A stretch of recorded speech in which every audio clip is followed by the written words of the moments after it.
Guys, every single time a new phone comes out, I literally get so jittery inside and I get so happy. And I just love seeing how they pretty much compare to the older versions, their previous versions. And because the Samsung Galaxy Note 10 just got announced today, I'm going to do what I usually do and kind of see a quick comparison, a bird's eye view review kind of thing on what the differences are between the Samsung Galaxy Note 10 and the predecessor, which is the Samsung Galaxy Note 9. Now, I'm not going to spend like a 30-minute video talking about these things, hopefully only a couple minutes. Now, the main thing that you need to hit on is probably the way it looks on the front. Now, this is the regular Note 10. There's two variants, the Note 10 and the Note 10 Plus. I feel like the Note 10 is probably the biggest competitor to the Note 9 right now, pretty much what you're going to update to, even though there's some weird things about the Note 10 that it's kind of actually a downgrade here and there, but I'll get to those in a second. The Note 10 on the front, as you can see, has the hole punch display, where the Note 9 had a little bit of bezel on the top and bottom, but the Note 10 still has a little bit of bezel. And on the back, you have a triple camera setup. You have the S Pen on both devices, and pretty much the biggest downgrade would probably be the screen itself. You're going from a 1440p display on the Note 9, which is 6.4 inches Super AMOLED display, to a 6.3 inch display,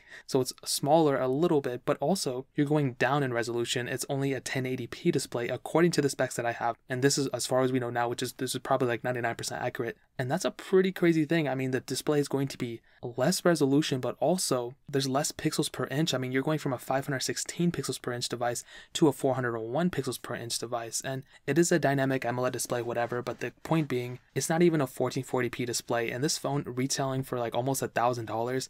Dude, that is honestly, in my opinion, ridiculous. They need to put at least like a 1440p display on that. You're telling me that there's no 6.3 inch devices with the 1440p display? The OnePlus 7 Pro has a 1440p display, and that thing costs less than what this thing costs, which is insane in my opinion. So in that sense, it is kind of a downgrade, which is sad to say, because like the Note 10, it's a really, really good device, and that in and of itself, I hope that makes the rounds. I hope people start talking about that. I'm still going to pick it up, but it is what it is. They both have IP68 Unstore waterproofness, up to 1.5 meters of water for 30 minutes. So that in and of itself is cool. In terms of software, obviously the Note 10 will last you longer, but the Note 9, in terms of third-party support, all that good stuff, it'll still be fine. In terms of the specifications inside both phones, the Note 9 had the Snapdragon 845 chipset, the Adreno 630 GPU and octa-core CPU, and depending on the variant, you either get 6 gigs of RAM or 8 gigs of RAM. But on the Note 10, it has a Qualcomm Snapdragon 855 chipset, which is definitely an upgrade.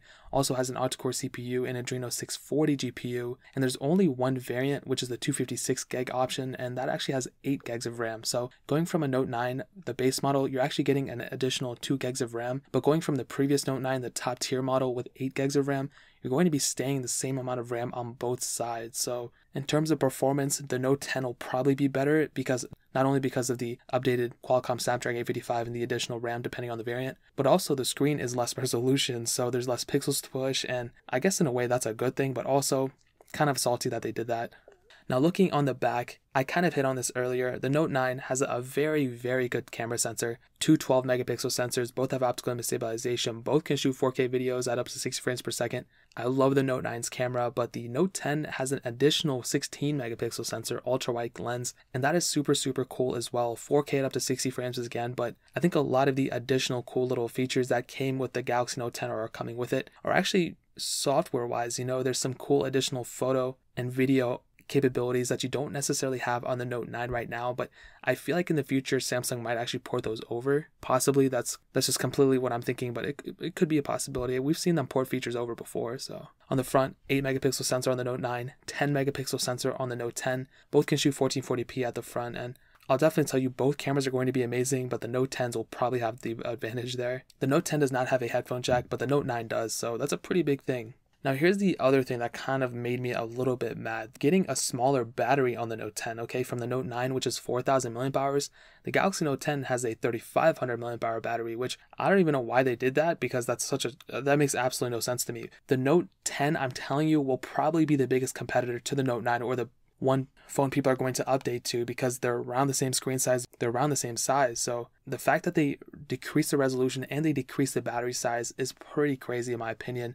Point being, and how I would sum this up before even getting it on my hands or whatever, I'm probably going to say it's probably not worth the upgrade. Obviously, don't take my advice yet. I haven't gotten it, but I can't wait to actually test these side by side and kind of see what the differences are, And I'm going to tell you the Note 9, still a tremendous device. It's amazing. There's really nothing wrong with it. I'm actually kind of surprised that Samsung would do something like this. Like they would just make a watered down version, literally like crazy. Like it makes no sense to me, but If you have a Note 9, in some ways the Note 9 is actually a more superior phone than the newly released Samsung Galaxy Note 10. And I guess that's really all I got to hit on right now. If you guys have any questions or you have anything else to add, leave it down in the comment section below. Hit that like button, that would mean so much, but definitely hit that subscribe button. Every single subscriber that we get really does count, so it means so much if you guys could hit that.